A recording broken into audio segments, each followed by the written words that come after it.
তিনি 44তম kokborokti palai sak তিনি দিন চিন্তিপ্রা সাহাস তিনি মানি কগ্ন খাওয়াতনি যত বরং পালাই আমবাগে অসালনা রোগে করবুক মহকুমার আমসাইনি পঞ্জিহাম স্কুল বিআরসি হল নগ কোভিড প্রোটোকল নন মানে ওই 50% রংসুরংনাই তৈ রংসুরংনাই যুগ নতুই অসাল পালাজাখা আরো ফাইমানজাখা করবুক বিধানসভানি বিধায়ক বরঙ্গনা পূর্ব মোহন ত্রিপুরা মহকুমার শাসক এল ডং সুশীল রিয়াং তৈ আরনি আদর্শ সাথে যারা নায়াকো দাঁতি দাঁতি না দিই আদারওয়াইজ আগামী দিনও বিভিন্ন সুযোগ সুবিধা থেকে বঞ্চিত উনালি কাইসা লামা হবো যদি ভ্যাকসিন না একে অনেক ইনস্টিটিউশন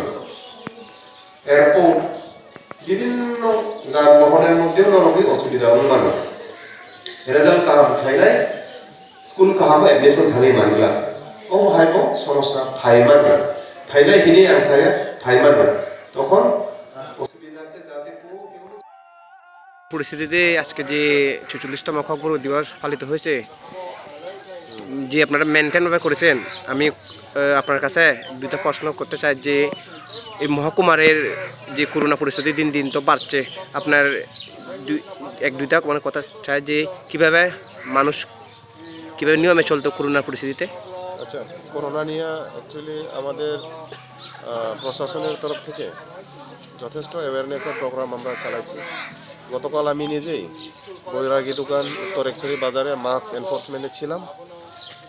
প্রত্যেক বাজারে বাজারে মানুষকে আমরা গিয়ে রিকোয়েস্ট করেছি যাতে সামাজিক দূরত্ব এবং মাস্ক ব্যবহার করা হয়। যে যারা ব্যবহার করেনি অনুরোধ করার পরও তাদেরকে আমরা ফাইন করি, নাম্বার 1। নাম্বার 2, আজকের এই প্রোগ্রামের বিষয়ে যা প্রশ্ন করেছেন, দেখেন গত বছর আমরা কিভাবে পালন করেছি আপনারা দেখছেন, বা উদযাপন কেমনি আমরা করছি আপনারা দেখছেন। বিভিন্ন র্যালি করেছি গত বছর, তখন তো সেই সময়ে করোনার পরিস্থিতি এত খারাপ ছিল না। এখন এই বছরে যেহেতু করোনার যে পরিস্থিতি একটু শোচনীয় অবস্থাতে আছে, যার ফলে এবার আপনারা দেখছেন ভিতরে 50 জনেরও বেশি হইতো না আমাদের এই সমস্ত হলের মধ্যে যারা পার্টিসিপেন্ট, এবং ডিস্টেন্স মেনটেন করেই একদম ফর্মালভাবে প্রোগ্রামটা আমরা আয়োজন করেছি। একদম ছোট্ট প্রোগ্রাম, আপনারা নিজেই উপস্থিত ছিলেন, আপনারা দেখছেন। যে জায়গাতে আমরা এই হলের ভিতরে 300 হইতে আরও বেশি লোকরে আমরা অ্যাকোমোডেট করতে পারতাম, এখানে 50-এর নিচে আমরা নিয়ে এই প্রোগ্রাম করেছি। মাল্টিপারপাস হলেই হতো, কিন্তু আমরা এবার এখানে ছোট্ট একটা প্রোগ্রামের মাধ্যমে করেছি। ইভেন অন্যান্য প্রোগ্রামও এভাবে যেভাবে ছোটো করা যায়, যাতে কোভিডের ইস্যুগুলি মাথাতে রেখে আমরা যাতে কাজ করি, এটাই আমাদের মূল লক্ষ্য।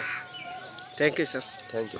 ৪৪তম অব্র দিবস পালন করা হয়েছে করবুক বিএসসি হলে, এবং যেহেতু করোনা ভাইরাস সারা বিশ্বে ছড়াচ্ছে, তাই করোনা ভাইরাস প্রোটোকল মেনেই আজকে এই প্রোগ্রামটা সাকসেসফুল হয়েছে।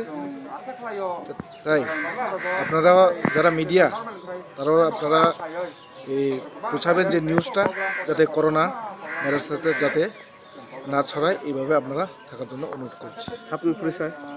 আমি এই করবুক এলাকা বিশিষ্ট সমাজসেবী। নাম? আমার নাম সুশীল রিয়া। Thank you.